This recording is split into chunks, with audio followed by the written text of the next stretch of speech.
Bonsoir mesdames, bonsoir messieurs. Donc je m'appelle Arnaud, je suis actuellement au ministère des Affaires étrangères où je forme les diplomates qui partent dans les zones de guerre et les pays en crise. Comme vous suivez l'actualité, vous comprenez que je ne suis pas au chômage. Et dans une vie précédente, effectivement, j'étais négociateur au GIGN, en plus d'un travail d'opérateur de première ligne. Donc mon premier petit jeu que je vais vous proposer, c'est de fermer les yeux 10 secondes et penser chacun et chacune au moment le plus stressant que vous ayez vécu dans votre vie.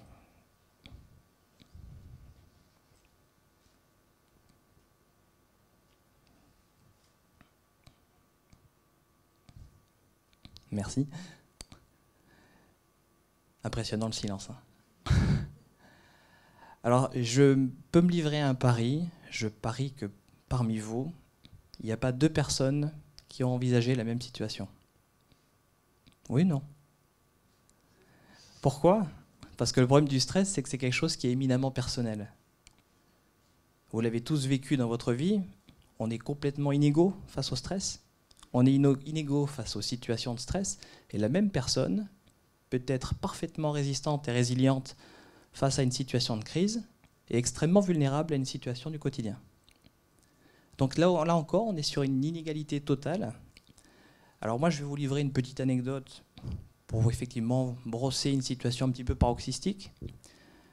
Contrairement à ce qu'a dit Camille, ce que j'ai eu à vivre, c'est pas forcément quelque chose qui a plus d'enjeu parce que c'était soit médiatisé a posteriori, soit pas médiatisé du tout. Donc finalement, cette pression, qui est une pression extérieure, exogène, ça se vivait plutôt bien. Alors, une petite anecdote amusante.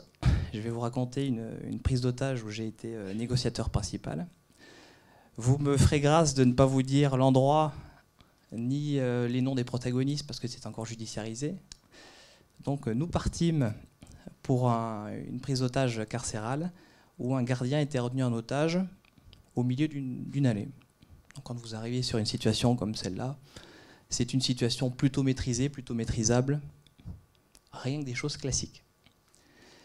Et enfin, au fur et à mesure de la présentation de la situation, ça allait de Caribansila, au point qu'à bout d'un moment, on a commencé à se dire soit c'est une farce, soit c'est quelque chose qui n'est pas possible. Nous aurions mis autant de problèmes et autant de canons conformes dans un exercice que tout le monde nous aurait rayonné en disant « c'est absolument ubuesque ». Donc je vous la fais courte. La prise d'otage se déroule dans une allée des tueurs en série, dont les portes avaient été ouvertes. C'est-à-dire qu'en fait, chaque nom sur une porte et chaque cellule qui était ouverte sur la travée contenait quelqu'un, Guy Georges, Francis Holm. Ok. Les preneurs d'otages souhaitaient parler à quelqu'un en face à face. Donc il a fallu que votre serviteur se dévoue pour aller leur parler tout seul. Et là, bizarrement, on se sent beaucoup moins courageux et beaucoup moins invincible quand on est au milieu d'une travée de tueurs en série et qu'on est face à 3 personnes qui sont autour d'un gardien de prison. L'un, pour vous faire très rapidement le pédigré, l'un venait de tuer son codétenu à la fourchette pour un différend sur la chaîne de télé. Le deuxième était un islamiste radical qui s'était livré à 2-3 actes sympathiques. Et le troisième était un assassin récidiviste de jeunes filles qui prenait un plaisir évident à les étrangler tout en faisant des choses que la morale réprouve.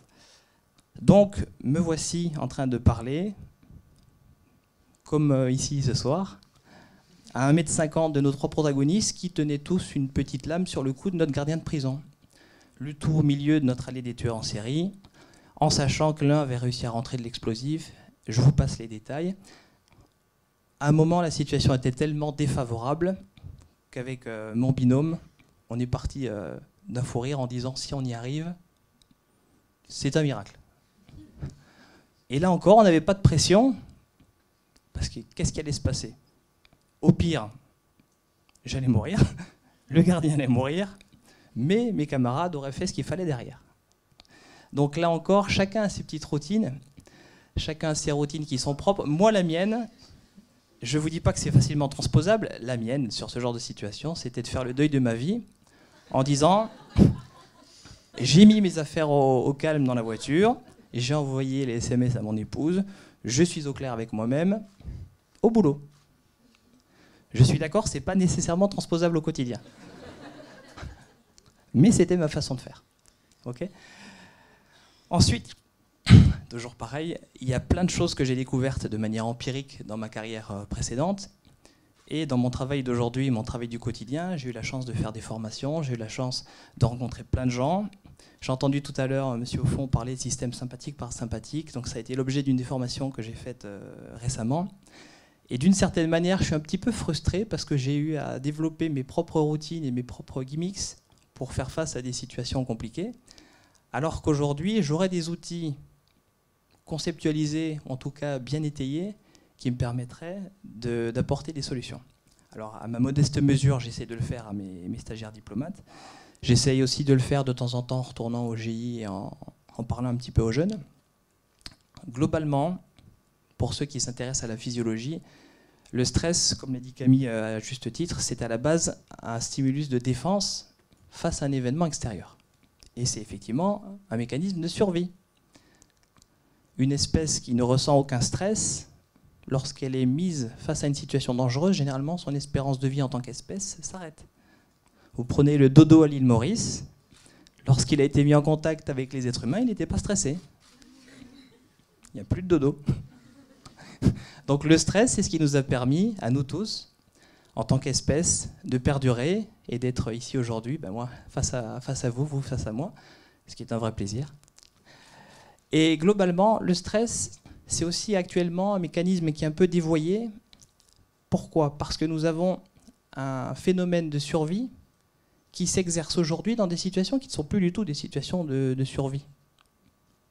Même mes propres histoires, je ne vais pas vous faire ma vie, mon œuvre, c'est pas le sujet. Mes histoires à moi, ce n'étaient pas réellement des histoires de vie ou de mort. À la marge, oui. Mais c'était des histoires de drame humain. Camille, sur ses compétitions, il y a une pression phénoménale, il y a une pression interne, une pression externe, une pression du pays, une pression des équipes. Mais si à la limite ils gagnent ou ils perdent, c'est pas une question de vie ou de mort. Recontextualisons un petit peu. Nous, le stress à la base, c'était je suis face à un prédateur, je suis face à un ennemi, soit je survis, soit je meurs. Le problème, c'est que ce système qui marchait très très bien pendant des millénaires pour préparer le corps au combat, à la fuite, et bien actuellement, il est plus contre-productif. Pourquoi ? Parce que lorsque vous avez la boule au ventre, comme vous en avez parlé tout à l'heure, lorsqu'on a la boule au ventre toute une journée, lorsqu'on a la boule au ventre parce qu'on est pris dans une relation toxique, avec son conjoint, avec des collègues de travail, qu'est-ce qui se passe ? On n'est pas à 100% de nos capacités, on est vulnérable, on est beaucoup moins résilient, et in fine, on est moins efficace dans son travail. Alors, que faire pour combattre effectivement le stress ? Je vous fais une micro-aparté de physiologie, mais un truc intéressant à comprendre, et je l'ai compris malheureusement bien tard, c'est que quand vous êtes en stress, vous êtes dans l'émotionnel. Quand vous êtes dans l'émotionnel, vous avez le cortex préfrontal, le petit truc qui est devant là, qui fonctionne beaucoup moins bien. Et il fonctionne beaucoup moins bien parce que vous avez une petite glande qui s'appelle l'amygdale, qui sert d'une certaine manière de bypass, et qui fait que quand l'émotionnel est activé, le cortex s'éteint. C'est presque mécanique. A contrario, lorsque le cortex est sollicité, l'émotionnel diminue, voire s'éteint. Donc une première des choses que vous pouvez faire, et qui marche extrêmement bien, elle marche pour vous calmer, elle marche pour calmer quelqu'un, c'est solliciter le cortex préfrontal par de la question ouverte. Et la question ouverte, c'est ce qu'on pose le moins. Bonjour, ça va ? T'as passé une bonne soirée ? Oui. Toute notre vie, la plupart du temps, dans nos interactions du quotidien, on pose des questions ouvertes, fermées. On pose des questions fermées. C'est pour voir ceux qui suivent. La question fermée, on peut y répondre de manière mécanique. On n'est pas en train de se concentrer. A contrario, prenez la question récurrente des pompiers. Vous avez mal, monsieur, madame ? Sur une échelle de 0 à 10, quelle est votre douleur ? Ça veut dire qu'il faut déjà calibrer une échelle dans sa tête. Il faut se positionner dessus. Il faut répondre à 3 ou 4 questions uniquement pour pouvoir interagir avec la personne qui nous fait face. La question ouverte, c'est quelque chose d'assez miraculeux parce que ça vous permet réellement de solliciter la personne dans son côté le plus rationnel, dans son côté conceptuel, et ce faisant, mécaniquement, la personne ne peut plus être totalement dans l'émotion. C'est impossible. De cette manière-là, vous avez la possibilité déjà de maîtriser votre propre stress, parce que dans les situations du quotidien, vous êtes tous bien payés pour savoir que notre verbal, notre paraverbal, a une influence colossale sur le message qu'on veut faire passer à notre interlocuteur, tout le temps. Tout le temps. Donc si vous n'êtes déjà pas capable de vous maîtriser, vous, comment avoir la prétention et l'outrecuidance de calmer la personne qui vous fait face? C'est impossible. C'est impossible. Donc il faut déjà savoir se gérer soi-même. Et je vais paraphraser je vais citer une phrase d'un ami qui s'appelle Éric Blondeau, qui dit toujours, dans n'importe quel échange, on est à 100% responsable de 50% de la relation. Je vous laisse réfléchir, vous la connaissez certainement, mais c'est pourtant extrêmement vrai. 100% responsable du message que je délivre, de ce que je fais passer comme émotion, de ce que je fais passer comme sentiment ou absence de sentiment. Tout ce que je vais dégager, mon interlocuteur va l'absorber et va agir en conséquence. Donc, vous, si vous avez la prétention de calmer quelqu'un, un collaborateur, un conjoint, un ami, soyez déjà certain, vous, d'avoir maîtrisé autant que faire se peut votre propre stress pour pouvoir agir sur la personne qui vous fait face. Et donc je terminerai là-dessus. Je vous conseille réellement, s'il n'y a qu'un seul petit tip que je puisse vous donner, c'est dans vos interactions de solliciter la question ouverte. La question ouverte, la question ouverte. 3-4 questions ouvertes, ça permet sur la plupart des gens, soit de leur faire quitter un état, sinon dépressif, du moins triste, et de la même manière, ça permet de faire redescendre en pression quelqu'un qui est un interlocuteur agressif. Ok ? Je vous remercie.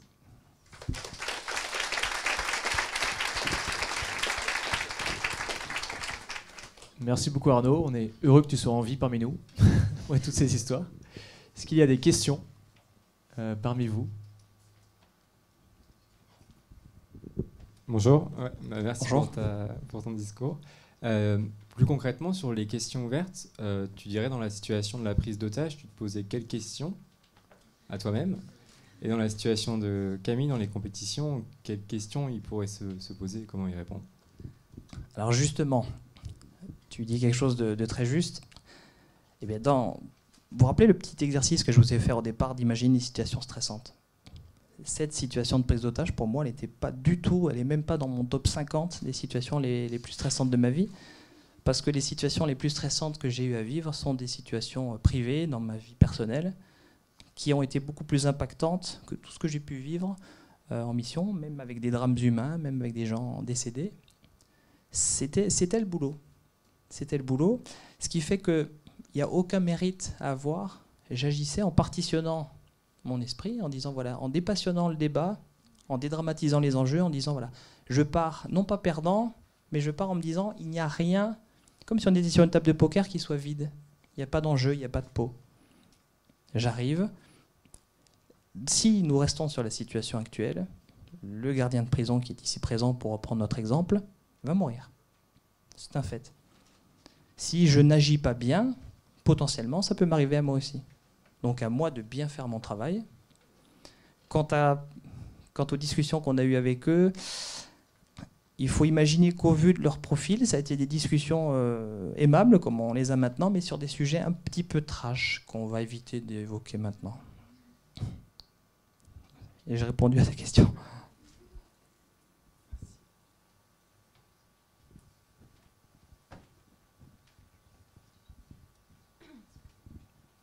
Bonsoir et merci pour votre intervention. Bonsoir.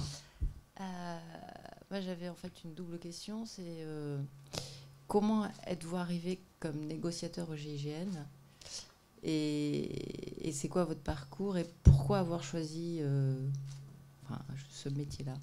Alors on va Merci. croire que c'est un clip de recrutement, c'est pas le cas. Alors, c'est pas pour vendre mon ancienne boutique. À ma connaissance, le GIGN, c'est la seule unité, je crois, au monde qui ne fait pas appel à des négociateurs externes. C'est-à-dire que le prérequis, c'est d'être opérationnel, donc à l'assaut, à l'intérieur. Pourquoi ? Parce que le principe, c'est de ne pas voir un outil négociation qui soit comme dans la caricature de ce que vous avez pu voir dans les films américains, le négociateur qui veut négocier, les personnes à l'assaut qui veulent rentrer, et tout ce petit monde s'arc-boute sur ses positions jusqu'à avoir parfois une résolution du conflit par une autorité supérieure. Là, au contraire, la négociation, c'est quelque chose qui est partie prenante. Donc c'est une sélection interne sur les gens qui ont l'appétence pour ça. Et ensuite, c'est une formation sur plusieurs années, en formation continue, qui est en parallèle et en plus de l'activité principale de travail, et qui a pour but, effectivement, d'avoir une interaction totale et d'avoir une réversibilité. C'est-à-dire que si vous êtes en train de discuter au contact avec quelqu'un et que la personne passe à l'acte, il faut que vous ayez la possibilité de vous jeter dessus et d'essayer de faire ce que vous pouvez.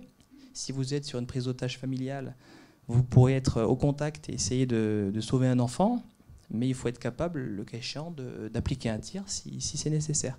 Donc on n'est pas du tout sur une dualité entre le négociateur et l'opérateur, on est vraiment sur une synergie, et c'est un outil parmi d'autres. Voilà. Pardon ? Parce que c'était sympa quand même.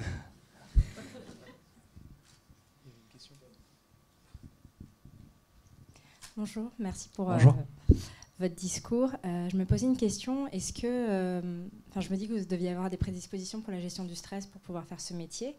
Au fur et à mesure, ça devient vraiment une compétence. Est-ce qu'il y a des choses que vous avez appris à travers votre métier qui vous ont servi pour gérer le stress dans votre vie personnelle, là où l'émotion est beaucoup plus impliquée ? Alors, plusieurs très bonnes questions. Oui, comme je le disais tout à l'heure, ce que j'ai appris, ce que je sais aujourd'hui m'aurait permis d'être plus efficace et plus efficient au début.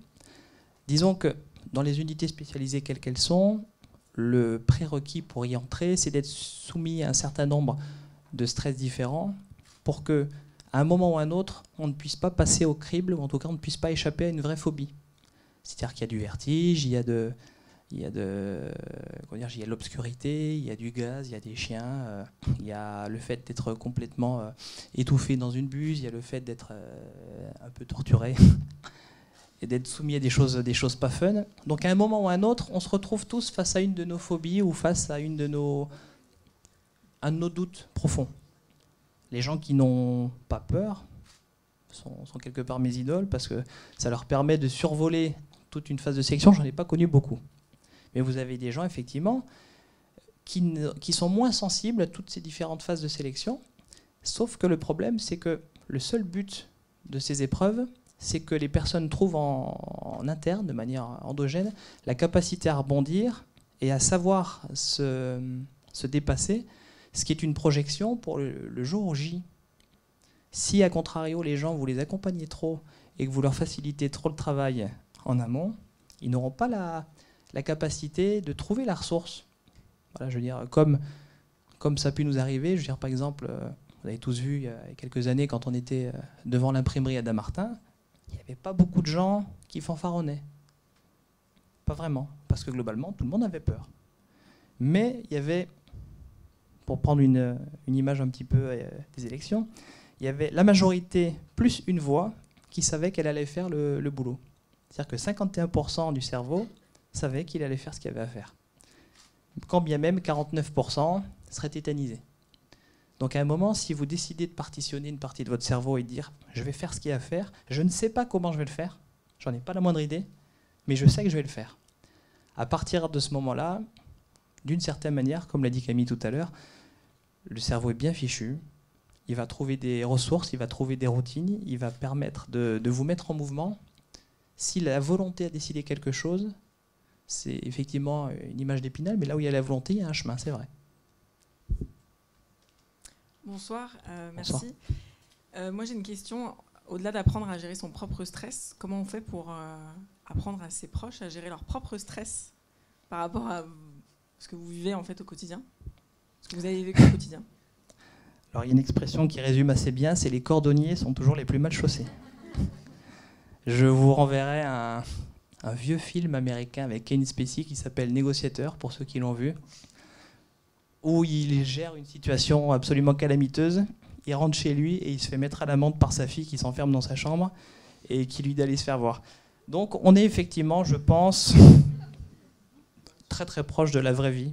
Sans compter que, vous connaissez l'adage, tes trucs moisis, là, tu les gardes pour toi, pour ton boulot, c'est très bien. Ça marche très bien. Voilà. Merci beaucoup Arnaud. Merci.